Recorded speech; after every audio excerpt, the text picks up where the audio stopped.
Once again, thank you guys for joining. Just make sure you guys are in the right place. This is Don't Buy a Breach, 6 steps to secure commercial software.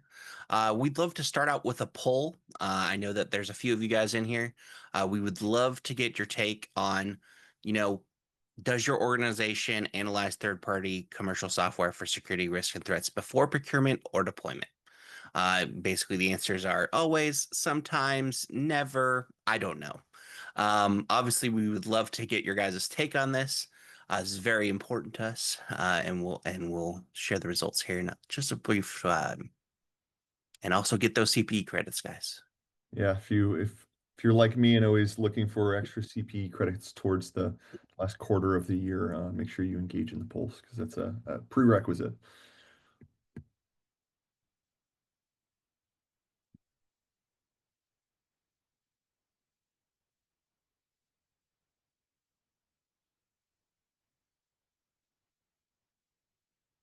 All right, looks like we got a good amount of people in. It looks like a majority of us are in the sometimes category, which is perfectly fine. Maybe you're analyzing new software coming through your doors. We got a good chunk of you guys saying always, which great. Obviously, that's what we should be doing. Never, a little concerning. I don't know. Also perfectly fine. Understand maybe this responsibility is split across multiple teams, so it's very common for that as well. So we appreciate your guys' participation. All right. So let's talk about software risk by the numbers, right? So the level of risk, right? So third-party involvement has doubled in breaches year over year from the Verizon DBIR, right? So that means that this is an expanded attack surface for organizations. Exposure, right? So due to our own research and our software supply chain risk report, we see malicious code instances grew almost by 1,300% over the last 5 years. And then the last piece is protection, right? We know that only about 23% of organizations have visibility into their software supply chains, and that is a struggle for organizations.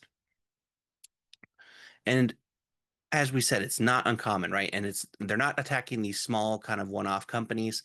They're attacking big names. They're going after Microsoft or SolarWinds was recent, or 3CX or Okta. They're going after these big institutional software vendors and inserting tampering malware vulnerabilities into the code, and which then affects other organizations. And why is this a huge problem? A problem is because enterprises run on commercial software. It's like the water we drink or the air we breathe for enterprises. And that means that it's an attack compromised surface that they are going to target every time. So software commercial risk, it's a black box, right? So you've bought your latest piece of software. You're like, oh, cool, it's from big name vendor. You don't really know what's in it. That's a really big problem to have. And it's not even simple, right? So it's very complicated, right? So it's a software binary. It's broken up into multiple things, right? There's components of it that are proprietary to that organization. Maybe there's whitelisted commercial pieces that they've purchased and tagged into the product, right? Maybe there's some open source components. And then lastly, there's artifacts, right? Which even includes AI and ML models nowadays, which is also a challenge. So I'm sure that some of you have definitely experienced a situation where you bought a product and guess what? They're now rolling out a new AI agent in the product. How do you know that new AI agent is going to be safe for your company to use, etc.? And obviously, from the outside looking in, you're like, oh, looks fine, trusted vendor, but really, under the surface, there might be malware tampering, there might be suspicious behavior, time delays, etc. So how do you protect yourself, right? In this instance? Well, you might have tried a few of these things on this list, right? Or maybe you are doing some of these things, which is great that you're at least taking steps to do that. But obviously, there's some challenges with this, right? So questionnaires, right? So maybe you've sent off a security questionnaire. They're obviously slow, inefficient. Sometimes they could be expensive, right? So obviously, you're relying on the vendor to provide the answers to you, and you have to trust those, right? So it's based on this inherent trust model, right? Then you have security rating services, right? So you can obviously talk to organizations that will do an assessment for you, but usually they're based on passive scans and they're really only focused on the externally facing infrastructure, and it doesn't really identify malware tampering within third-party commercial software. Then there's application testing or pen testing, right? So that basically that fundamental practice to mimic threat actors, mainly compliance drivers, and usually very expensive. And then some organizations are using sandboxes. So in the SolarWinds attacks, as an example, they were using sandboxes. The problem with that is that a time delay definitely circumnavigates this very easily. And then lastly, the new flavor, and then obviously part of all the compliance standards is the SBOM, right? It's the essential list of ingredients. It doesn't really identify risks and threats, and it doesn't really identify malware and tampering, but it does provide a good foundation. So software supply chain security isn't really just a recommendation anymore, right? So there's obviously multiple compliance standards that have touched this, right? Between DORA, Executive Order 14028, FDA Medical Services and Devices, NIST, and CISA. Obviously, all want you to start identifying risks within your cybersecurity supply chain or your software supply chain. Sorry. And then just a quick word about SBOMs, just because we're kind of getting this feedback from our customers. We're kind of hearing that, it's essential, but it's not, but it's incomplete, right? So it's really only a list of ingredients. It's not really actionable. And then it's also very extremely inconsistent, right? So SBOMs could vary, right? If you're just asking them to provide an SBOM versus having a canned SBOM that you would like filled out. And then also they might not fill out all the information, right? So the SBOM is slowly evolving, right? So to this, we're calling it the XBOM, right? So that might be your CBOM, AI bomb, or SaaS bomb, right? And so you're getting these extended bill of materials, right? So you're getting service APIs and data flows, maybe AI and ML data models, and then hidden cryptographic risks. But we're also finding that our customers are only getting 46% return rate on these, right? So they're only getting about every time they request one, they're only getting it about less than half the time, which is a challenge to identify risk. So, jumping into this, how do you start protecting yourself in this situation? Right. So, first, we ask that, you should prioritize secure vendors, right? So, work with software vendors who demonstrate compliance with standards like ISO, SOC 2, and provide a comprehensive SBOM. That's the gold standard of like, hey, this person is providing us a safe product. Next, you want to stay proactive with regulations, right? Regularly monitor the changes, for example, EU Cyber Resilience Act, and adjust for policies accordingly, right? Next, you're going to want to streamline your risk assessments, right? So sometimes, obviously it takes a lot of time to do an assessment. You want to do your best to make that automated, right? So start acquiring tools that'll start evaluating it for third-party risks without slowing down procurement or operations. Then you're going to want to embed security in procurement, right? So include security requirements in RFPs and your vendor contacts to ensure compliance from the start. Super important. And then expand zero trust principles, right? Limit your access, enforce security controls at every layer of the software supply chain. And then lastly, leverage automation, right? So obviously, AI and ML is a super powerful tool, and they can be used to detect, mitigate risks in real time without impacting business continuity. So we're going to jump into these and kind of explain the best way to do these. But we would love to hear a question from you guys. Basically, obviously as part of your procurement or software onboarding operationalization, which areas do you struggle with, right? Are you having trouble identifying which apps are needed to be tested? Are you having trouble analyzing, right? So maybe you have to leverage other teams and it's very frustrating because they don't maybe have the resources to analyze the package, or you wish you could analyze it yourself and you can't, right? Next, maybe taking action, right? So maybe you found some stuff in a vendor questionnaire and you're like, how do I get people to fix this? And then lastly, ongoing monitoring, right? So maybe the ongoing monitoring of the application is tough because, they're rolling out a new feature. Oh, they just launched a new AI agent. How do I find these new vulnerabilities in these software packages? Would love to get your guys' take on this and like where you guys are struggling, and see how we can best help you guys. And once again, CPE credits, guys. So please feel free to answer these questions.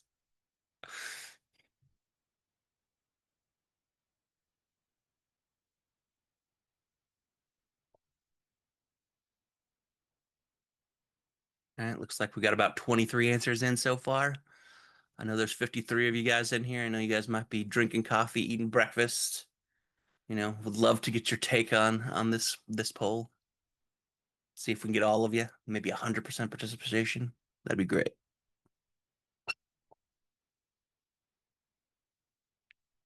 100% participation. We're going ambitious for a Friday. I love it, Patrick. Exactly. It's the weekend, guys. Just help us out a little bit, please.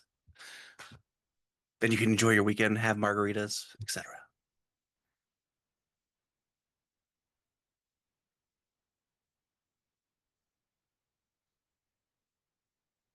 Alrighty. Well, it looks like we got a good spread here.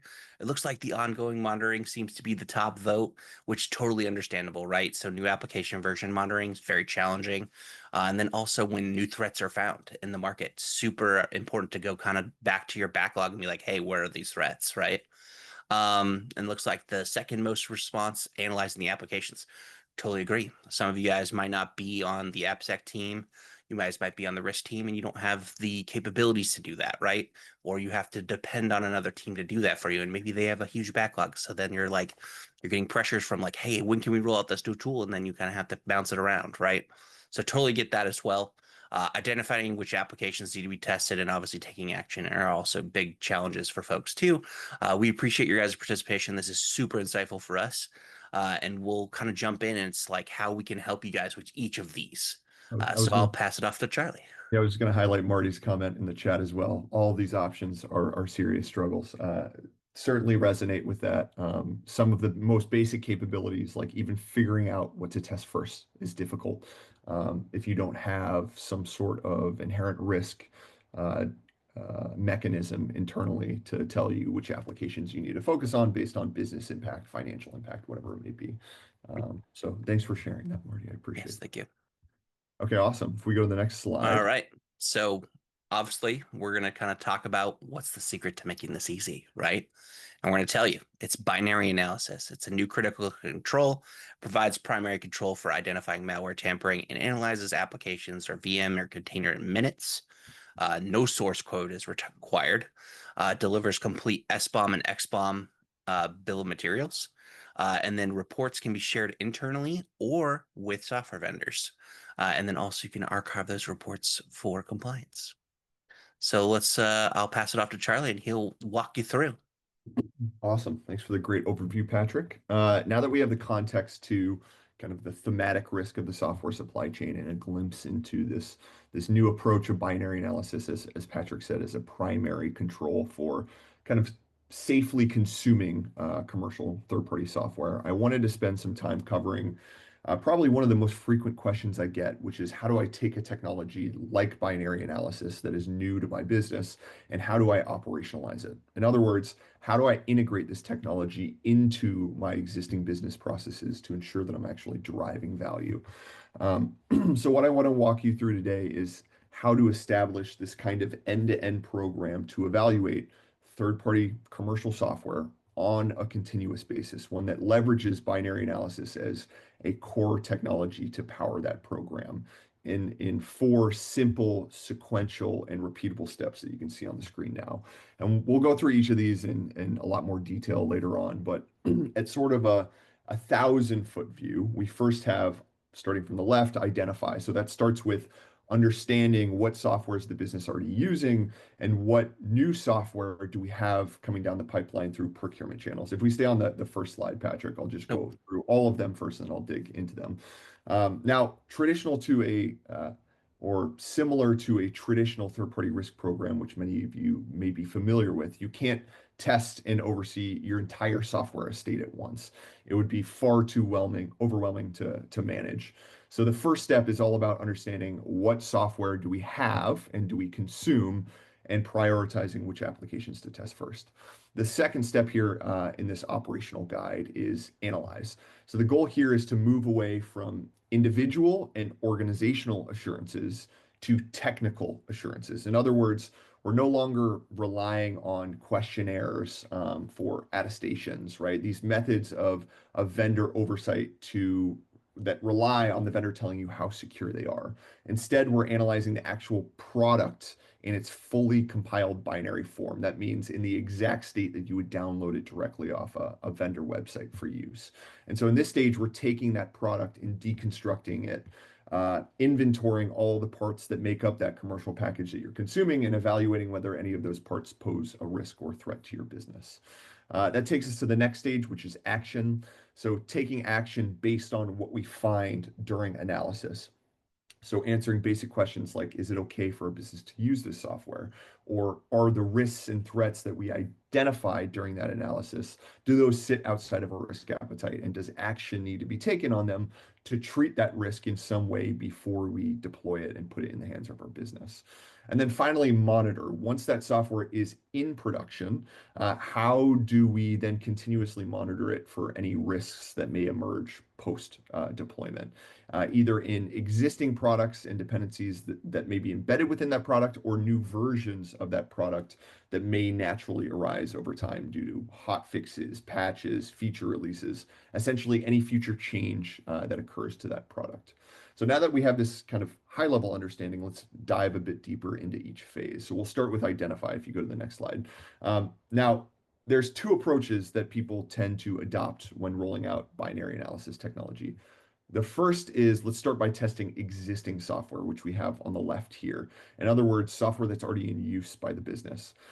The reason I recommend starting with existing software is that you need access to the actual binary, the software package that you're consuming to test it. So starting with the existing software makes it really easy to get testing up and running very quickly because you can simply take copies of what's already running in production without any impact to the business. I will say that some enterprises decide to skip that step and go straight to testing new software that the business wants to procure. I would advise against that. The rationale we often get is, look, we've already purchased the software under an existing maybe leadership regime that isn't here anymore. The business is already using it, and so I can kind of claim maybe willful ignorance, right? The software already went through approval processes which didn't require that previous level of due diligence. Therefore, I can kind of bury my head in the sand and not worry about it because it's not my responsibility. Again, I highly recommend against that because I'd rather know about a risk that I'm actively exposed to as a business so I can treat it and track it rather than have to deal with an exponentially larger risk down the road that could be created should that risk materialize into some operational or financial impact. The other concern that's brought up is, look, I don't want to be disruptive to the business. They've been using this software maybe for years. It's going to look bad if all of a sudden we found something, which means you can't use it anymore. Now, yes, there could be certain instances in where you decide to do that. Let's say you find a package that's been compromised by a malicious nation state actor that's actively exfiltrating sensitive data. That severe of an issue is few and far between in our experience. So yes, it does technically. I wouldn't worry too much about those scenarios. Yes, it technically does provide a clean slate approach if you start with only testing new software. But best practice would be to start with existing software that you already have access to and that the business is already exposed to. And then as you're ready to mature that process, then you can move on to new software that's still pre-contract and pre-procurement. If we go to the next slide, even if you do decide to start with only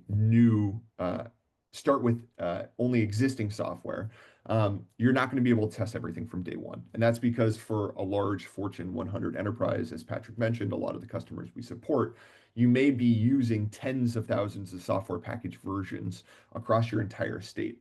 So it's recommended that organizations first target analysis of software that is most critical to your business and then expand that approach to a larger population over time using a risk-based approach. That's going to help you understand the security posture of your most critical business software, which would have the largest financial, operational, reputational impact if it was breached through a supply chain attack. And so when you're determining how to segment your software based on risk, you can consider a variety of characteristics. So I've included a few on the screen here for the purposes of discussion. So you can consider things like the criticality of software to business operations. What is the RTO, the recovery time objective of that software, if it were to become unavailable for use for the business? And that could be for a number of reasons, something like a malicious attack, like ransomware being embedded in that application. Or it could be something incidental caused by an outage, like a poor QA process by a vendor, something we've seen in the last year. Other things you can consider: breadth of deployment. Is that piece of commercial software deployed across one developer workstation, or is it deployed across every single employee desktop globally. That's going to determine the blast radius of an attack if that software package is compromised. Location of deployment. Is it deployed at a network boundary, or is it in a restricted network segment that has maybe additional controls in place around it to protect it? Helping understand and evaluate risk characteristics like these can go a long way in figuring what should I be focusing on first. If we go to the next slide, now, if you don't know where to get started and haven't established a list of third-party applications that could have a material impact on your business, or defined an inherent risk model like that considers some of the characteristics we talked about before, I've included a few considerations for maybe what you should focus on first. It could be anything from a very large third-party enterprise resource planning, an ERP system that's used for things like finance and payroll. So if you think SAP, Oracle, Sage, things of that nature, or it could be a software product that's used for sensitive data transfer. The perfect example, which I'm sure many of you are familiar with, is Move It. It's a widely popular third-party file transfer solution that had a critical severity vulnerability, which allowed malicious actors to remotely access and exfiltrate files that are being sent through the platform. And as a result, we saw a huge number of incidents of data extortion at downstream enterprises who relied on that application to perform some sort of data transfer. So organizations like the US Department of Energy, Ernst& Young, British Airways. So this is not one segment or industry. This cuts across many industries, from consulting to federal government agencies to retailers as well. So feel free to use this slide as a point of reference for what application categories you might consider first, or even testing the accuracy of your own inherent risk evaluation model to make sure your scoring metrics may be accurately tuned and picking up applications of these natures. If we go to the next slide. So beyond some basic best practices that we talked about, the most important place to get started is identifying those legal, regulatory, or mandatory requirements that are relevant to your business and the region that you operate within. And when it comes to software supply chain security, there's no shortage of standards and frameworks that have been published. I will say the standards and regulations that touch on supply chain security vary greatly in who they apply to. So I won't go into all of them in detail, but for example, on this slide, we have those that apply to entities or agencies that operate within the US. So it covers everything from secure development requirements that you must attest to if you are selling software to a federal government agency, all the way to requirements for, let's say, medical device manufacturers that's published by the FDA that are looking to achieve pre-market approval to sell a device on the US market.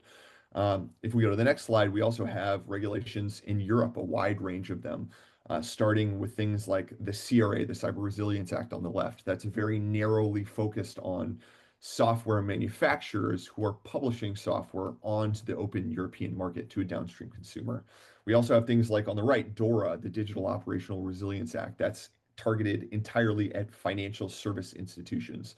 And that includes requirements that say you need to test third-party software that you procure before it goes into production, before you trust it with sensitive information or rely on it to provide a service to an end user of a bank in Europe. So in summary here, step one of this operational guide, you need to first understand what software you have and what software will be coming down your pipeline.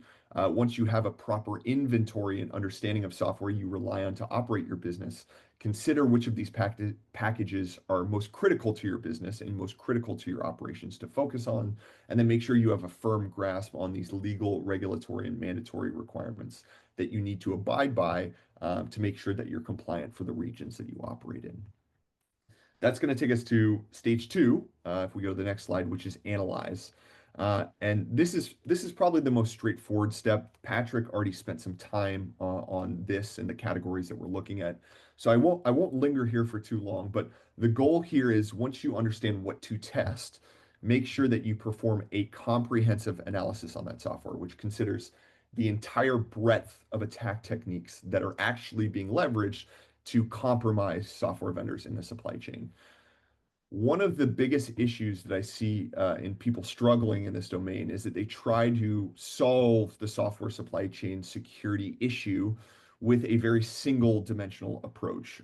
So Patrick already talked about this before in terms of existing technologies, but people rely on vulnerability scanners to identify CVEs in software.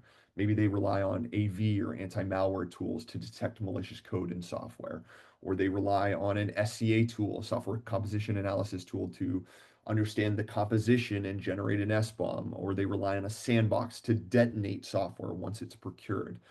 All of these are viable options for identifying risk, but they are single dimensional, meaning they capture one way of the many attack techniques that we know malicious actors are using to breach an upstream vendor. So my challenge to all of you here is understand and ensure you have a robust analysis approach that allows you to capture the variety of risks and threats that may materialize in commercial software, and which we have kind of listed here on the screen everywhere from malware to licensing to vulnerabilities, secrets exposed, and more. If we go on to the next slide, we'll capture kind of what is probably the most important step here, which is actioning. So one of the things I've learned from testing commercial software is you're always going to find risks, right? The question is, which of those risks are you willing to live with and accept in support or in pursuit of supporting your business as a security function? And in effort to do that effectively, it's vitally important that you spend ample amount of time ahead of testing to determine which of those risk and threat categories that we just saw on the last slide, what can you live with and what can't you live with? And those predefined risk tolerances will help you manage issues much more effectively when you inevitably come across them during testing. And so the workflow that we've outlined here follows kind of three distinct scenarios for managing risks. The first is in the rare event that you do find an issue with, or you do find no issues in a package at all, go ahead and click Patrick, then great, go ahead and approve that software for use and get it in the hands of your users as quickly as possible. That means passing it to procurement. Also, storing an offline archive of that test result for audit purposes. That's really important because if you test the same package again in 6 months, it could happen that the outcome will change based off new intelligence that you have. So you need a way of demonstrating to an auditor, to a regulator, to a customer that you made a point in time decision based on available information. Beyond an archive, finally working with your team to make that package available to your users through deployment to production. That may mean making it available for download through maybe an internal software store that you have available to employees, or simply proactively pushing it out to all endpoints, depending on what the application is used for. Hey, Charlie, Yes, just go a ahead. quick note here. So I know that this is always interesting, right? To where you have this great situation where you're working with procurement. So I'd love to jump in on the when a fail actually occurs and how you can actually leverage that in a software renewal, Yeah, as example. that's a good question. So this is ideal scenario, right? You test something, you don't find any issues in it. Great. Get it in the hands of the business as quickly as possible. As Patrick said, there's other scenarios, right? What happens if you find issues during analysis that are outside of your risk appetite? We would recommend in this case stopping, right? Halting deployment, temporarily rejecting access to the software package until you can investigate further. In this case, I always recommend looking at any first compensating controls or mitigation actions that you may have in place that would reduce the risk that you're finding to an acceptable level. So, for example, let's say you find a critical remote code execution vulnerability. Perhaps can you place that application behind a WAF, a web application firewall, or in a restricted network segment that doesn't actually have external connectivity that would allow that vulnerability to be exploited. Now, there are, of course, many cases which you cannot actually fix the issue.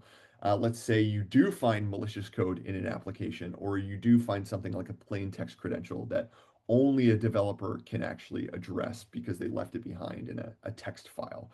Well, once you've exhausted all your options internally, if you go ahead and click Patrick, only then would I suggest reaching out to a vendor to get their assistance in fixing it. And you can do that by sharing the report of the analysis that you performed to help collaborate with them and understand, can they fix and issue a new package to potentially reanalyze? Or do you need to maybe reject it outright because those risks are outside of your appetite as a business? Or maybe you risk accept those or get a temporary exemption from the business to use that application until they can be fixed. And then third and finally, maybe you do find risks, but they fall within your risk appetite. Well, in that case, go ahead and log those in your risk register if you go ahead and click for tracking and monitoring purposes, because it's still within your defined tolerances. And then you can go through the process of approving and deploying that package. Now, that being said, although in a perfect world, I do suggest trying to fix the issue before you engage a vendor. Don't be discouraged if you find yourself running into a wall. I only suggest this because it makes for a better conversation with your vendor when you've shown them you've done everything in your power to manage the risk before engaging them. And to be clear, vendors will engage with you and fix issues that you identify. We've seen multiple accounts in a matter of weeks where users of our product are scanning third-party software, finding embedded risks and threats, escalating them to a vendor through a shareable report, and then the vendor is actually issuing an updated package that fixes a known issue. And this is, again, happening in weeks, not months. Now, of course, you may get pushback in certain scenarios. A vendor will argue what you found is not important or that there's a cost associated with the change. But that happens in traditional TPRM programs too, right? The point is this starts a discussion between you and your vendor. And the binary analysis approach is unique because it bases its findings on what is actually in the product. So it's not just some news story that's found by crawling the web or a vulnerability that you identified, again, through web crawling services. So it's unlike those existing security scoring solutions that you may have and have found resistance on in the past in engaging a vendor. This is much harder to refute and argue against and saying that it's irrelevant to a product or service consumed because the findings are based on components that are actually embedded within the binary that you're deploying in your environment at the end of the day. And that's the conversation between kind of enterprise and vendor that's occurring now more than ever. If we go to the next slide, we have financial institutions like JPMC, JP Morgan Chase that are using their platform to engage with the supplier community and hold them to a higher standard for security. And so this is a publication by Pat O'Pett, the Chief Information Security Officer of JPMC.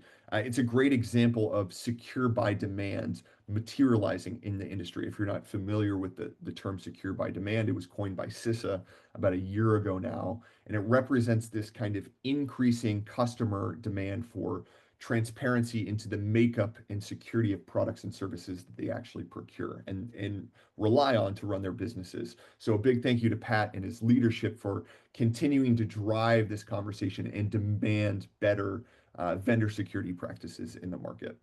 And then the final stage that we're going to capture here is monitoring. So it's really important to remember that software isn't like other vendor relationships that you may be traditionally familiar with, where you evaluate its risk once and then you onboard and forget about that vendor because the product or service never changes throughout the course of that relationship or throughout the course of that life cycle, like a business process outsourcer or a staff augmentation relationship. Software is very dynamic, right? The underlying components and dependencies and external services even it relies upon will undoubtedly change from version to version. So monitoring is all about tracking how does the risk profile of software change over time and performing what we call differential analysis to understand the changes between those versions, whether they pose any risks or threats to your business.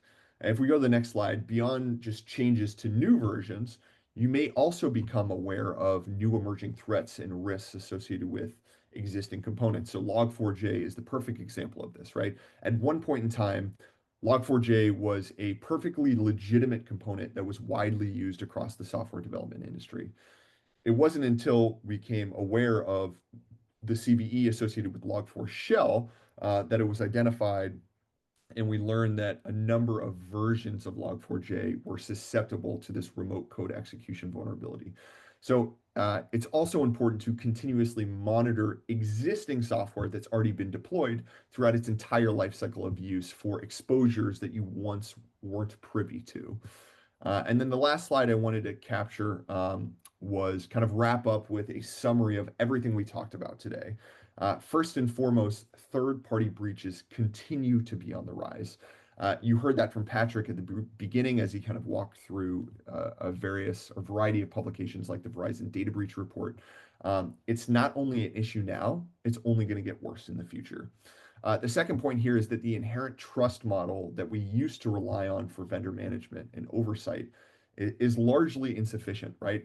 When it comes to software, static binary analysis presents this option to break the mold of inherent trust, giving you a platform to test the product or service that you actually consume completely independent of the vendor. So it's moving away from this inherent trust that what the vendor is telling you is true and equipping yourself with technology to make your own determination of trust. We talked about a four-step framework for operationalizing this technology at scale, specifically so enterprise defenders of a variety of functions, whether it be security, whether it be risk, whether it be procurement, legal, AppSec, and so on, can better manage this black box that is commercial software risk and avoid buying a breach, as the presentation of this webinar suggests. With that being said, that kind of wraps up my portion of the presentation. I'll hand it back to Patrick now to cover some relevant materials, upcoming webinars, and we'll open it up for any questions that any of you may have in the audience. Yeah, sweet. So after this webinar, we'll send you guys some links to some various publications that we've created. Everything from the Verizon data breach report that we've mentioned throughout this presentation, to some really cool guides and solution briefs and white papers. One that I'd love to shout out is securely accelerating third-party software acquisition. Obviously, one of the key things that this does help enable is reducing that time from buying something, doing the analysis, and deploying it, right? So that typically very long process with questionnaires, et cetera. This speeds up that process. We have examples from our customers, such as that global bank case study that we're talking about, where they've reduced it by almost like 90%, right? In terms of time from analysis to deployment. So some great resources. We'll definitely send those out. And then for those additionally looking for additional information specifically on this topic and the 4 steps Charlie did with specific information, we do have a new guide that's out. Please reach out. We'll send that to you specifically. It covers this in way more detail specifically. So please definitely check that out or ask us for that. And then that will be actually more externally facing in the coming weeks. But anyone that's really excited about this, definitely reach out. We'll send you that guide right away. Additionally, upcoming webinars, some really cool ones coming up. We have one led by our own Katie McKean about vibe coding, right? So is it a trend, meme, or red flag? We have individuals from Microsoft and Caddis coming in to come talk about that as well. So definitely feel free to attend that. And then obviously we have our ongoing SBOM Power Hour, right? So we're going to talk about SBOMs and what the next generation of SBOMs looks like, right? So AI bombs, CI bombs, SaaS bombs, etc. So definitely check that out. I do see some questions in the chat saying about recordings. Yes, a recording will be sent out to you guys via email, just so that way you guys have it as well and share it with your colleagues. We definitely appreciate that as well. And then, yeah, so with that, we will open it up to questions. Please feel free to use the Q&A function. Really helps out for answering questions. But I will be looking at chat too if you guys throw something in there. But yeah, so I'll give it a second to see.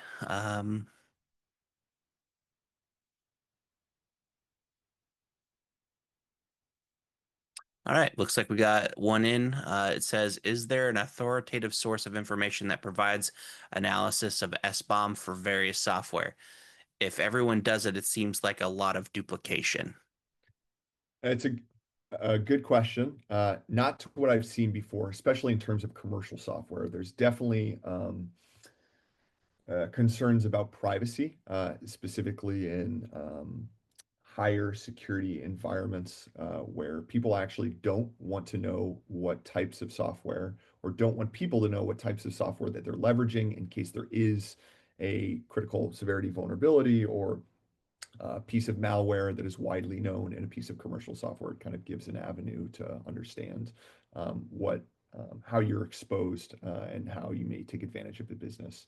We do have and make available not commercial software, but we publicly harvest and make available security insights into very popular open source software packages.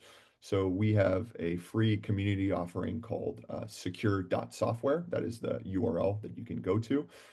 And you can get insights into virtually any open source software package that come from supported ecosystems like NPM, PyPI, RubyGems, Maven, and so on.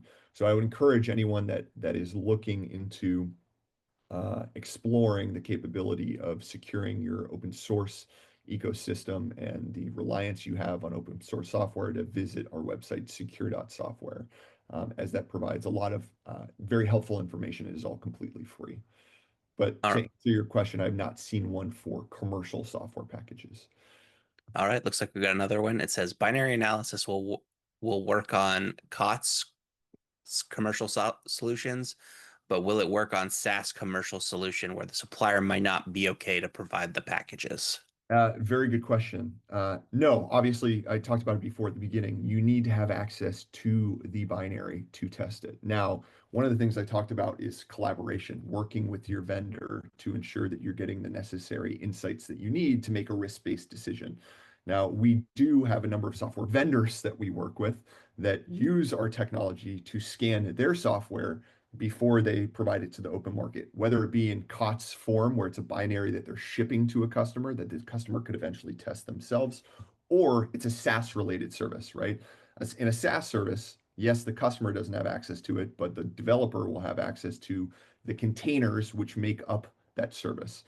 So we do also have vendors that are testing those containers that make up the SaaS service and providing reports or insights and transparency into the security of that container-based SaaS service to their customers proactively as well. So I'd encourage you to engage with your vendor. If you have the right audit rights that would allow you to do these sorts of things or gain insights into those security capabilities, you may be able to have them share these types of reports that they may be doing on their own software before they ship it. All right, one more question, it looks like. Similar question to the SBOM slash duplication. How is analysis different from what it is done at SonarQube or Checkmarks, especially since they're new AR features? Why doesn't my vendor adopt this approach? Um, Good question on why doesn't your vendor adopt that approach? Again, I would encourage collaboration and engagement with your vendor. I believe SonarQube and Checkmarks are source-based analysis, so they're making a determination on the components that make up an SBOM, components and dependencies which make up an application, based on things like developer manifests. So a developer is declaring the things, the open source components which make up their software package, and they're performing source-based analysis, looking at the actually underlying source code to verify those claims. We take a very different approach. We look at the end binary, so not what is in your source code repo, but all the components, dependencies, files, artifacts, everything that gets added as a result of the compilation in its final stage that is actually going to be shipped to the market. So we not only look at open source components and things that a developer would declare is in their software, but we look at everything in the final package, irregardless of whether it's declared or not. So we tend to be able to look at not only open source, but also commercial and proprietary components as well. So for that reason, the SBOMs that are generated using binary analysis technology in general tend to be more complete than those that look at source code. All right, and then it looks like we got our one false positive question that we're supposed to get usually. From Yes. James, it says, how do you manage relationship with vendor and operation units with regard to false positives? Uh, Also a very good question. I mentioned it slightly before, but there's been this kind of experience in like the third party security world where um, you are raising a number of issues based on intelligence you have traditionally with security scoring solutions that I mentioned before that passively scan the external facing infrastructure of an organization, find a bunch of issues, and then you can raise those to a vendor. Now, those tend to create a number of maybe not false positives, maybe they are true positives, but they're irrelevant to the product or service that you consume as a business. So it's very easy for a vendor to deflect against those or say, look, these aren't relevant. Why are you bringing up and wasting our time with all of these issues? We tend to have a much lower volume of false positives in static binary analysis technology, simply based on the fact that you're only looking at artifacts that actually exist in a package you consume, and you can actually tell to the point that they are um, you can actually tell the exact file path within the application that that issue exists with it. Now, it's not to say there's not a false positive, right? And not even a false positive, but maybe you find a component within an application that is associated with a known vulnerability. So you find log4j as a component that is associated with log4 shell that's being used. It doesn't mean that that vulnerability is exploitable based on the nature of how the developer built the application. So maybe the vulnerable source code was removed, or maybe the component does not sit within the execution path of the application. These are only things a vendor would know. So this helps facilitate a conversation with them to provide insights that only they would have only they would have knowledge of. And there's actually a mechanism for that when it comes to vulnerabilities called VEX, the Vulnerability Exploitability Exchange, that I would encourage you to go find, to go read up on if you're not familiar. But it essentially is a mechanism that allows publishers of software to explain to consumers of software that yes, there is a vulnerable component within my application, but it doesn't impact you as a downstream consumer because of these reasons. So how do I manage it? I would just be very open about the types of testing you should do. It shouldn't be a got ya style exam, right? The goal isn't to like hold a finding over your vendor and use that as contractual leverage or slap them on the wrist and accost them for not good security. It should be consultative in nature and work with them. Those are the most successful third-party relationships that I've seen. Um, so yeah. And then we do have a question where I'm not exactly sure. I think it might be tied to the other one that was asked about authoritative software source information. That says, are these types of software slash companies are more problematic? I'm not exactly sure how to answer that one. Troy, do you have any Yeah. ideas? Yeah, I think traditionally where we see a lot of issues, like one of the things we see a lot of issues in is this kind of phenomenon that we call file rot. It means that there is components and dependencies in software that tends to be that have been rolled over for years after years or sometimes decades. So we will scan commercial software packages that have components within them and known vulnerabilities associated with them that are 15 years old.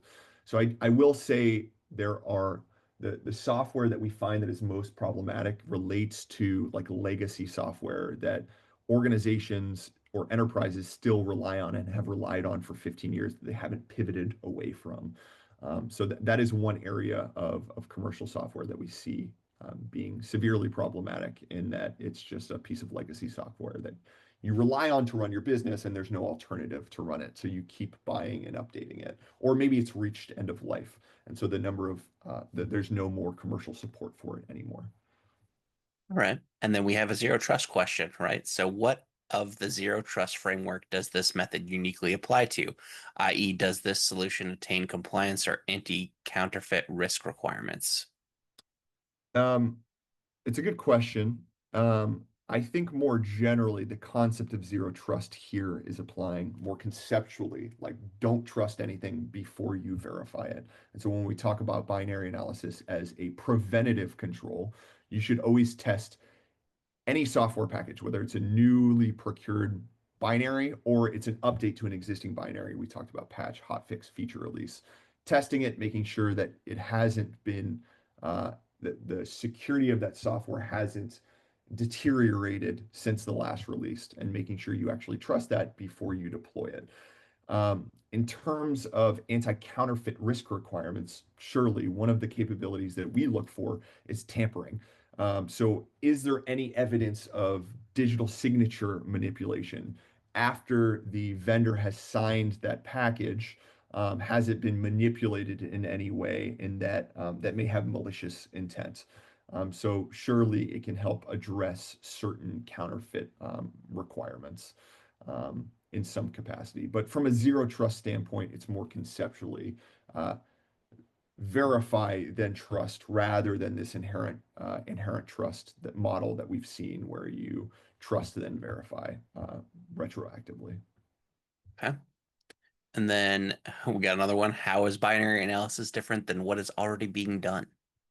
Um, all really good questions. I Yeah. appreciate the engagement here. This is like rapid fire.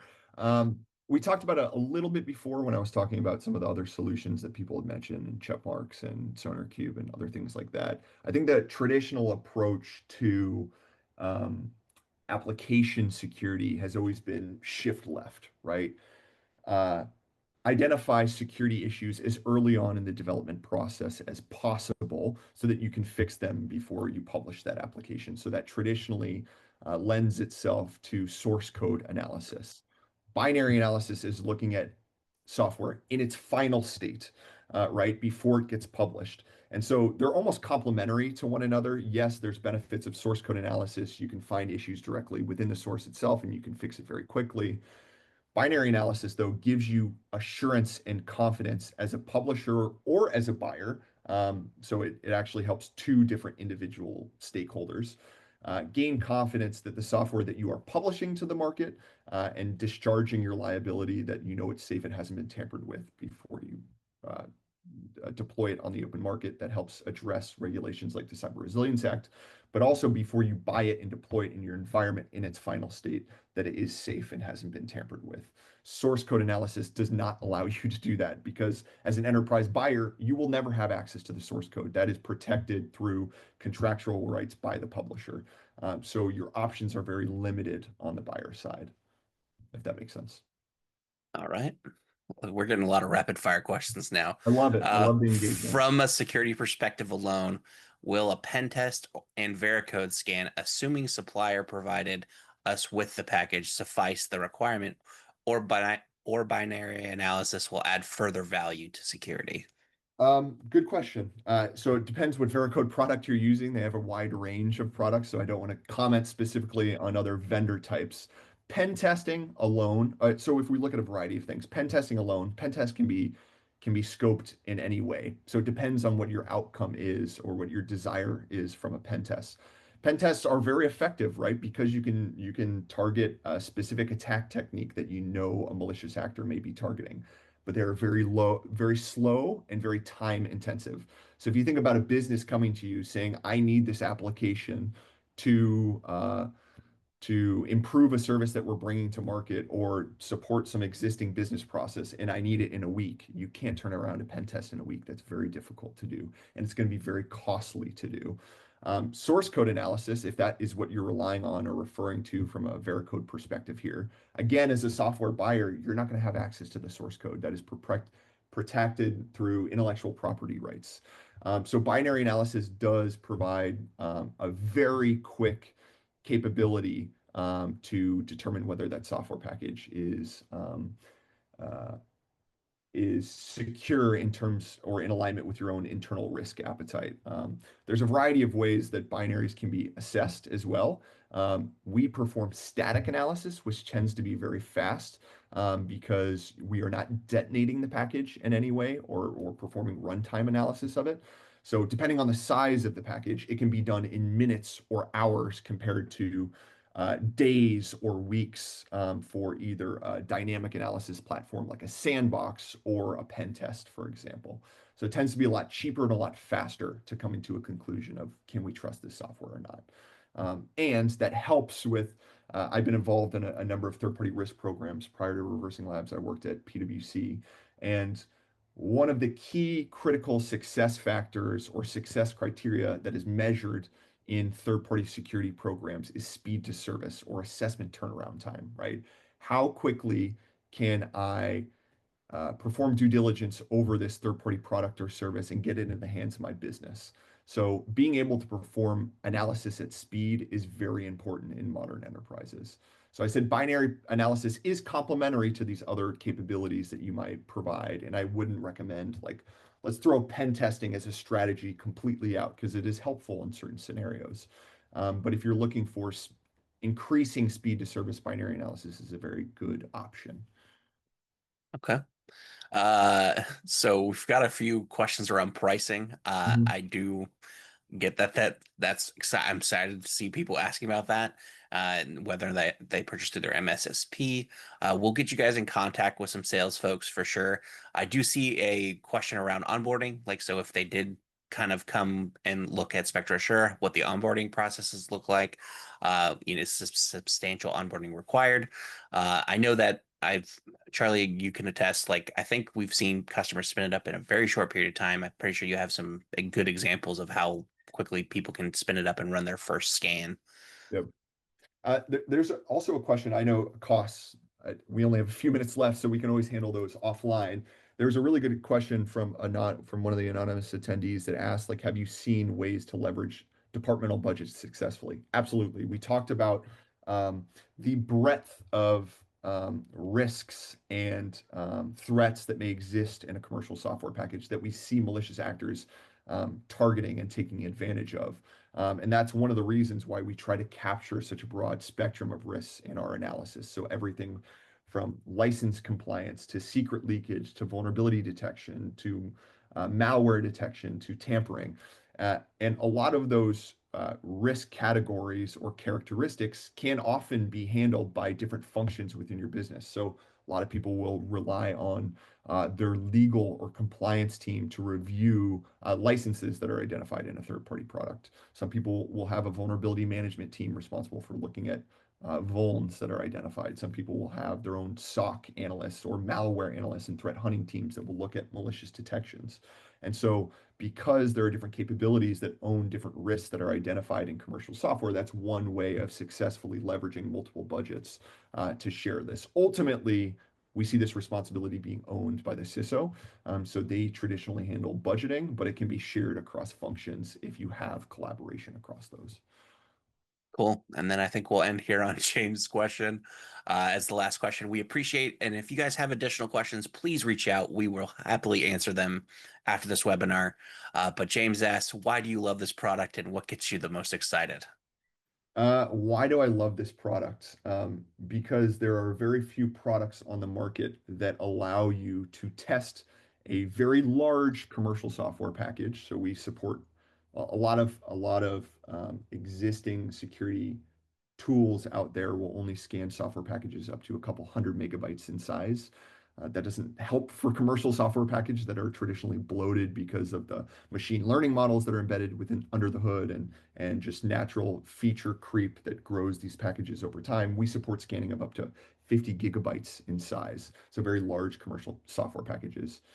So we support very large and complex, and we can do it very quickly. So again, what I love about this product is it helps support a real business need.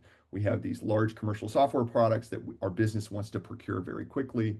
We need help coming to a succinct conclusion. Can we trust this software package or not, based on all the risks and threats that we know are targeting software vendors out there? So it answers a real need in the market, is why I love it.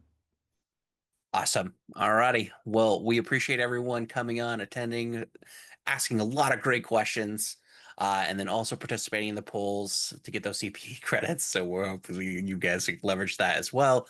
But yeah, so if there's some great webinars coming out, there's a lot of great material. We'll send stuff via email.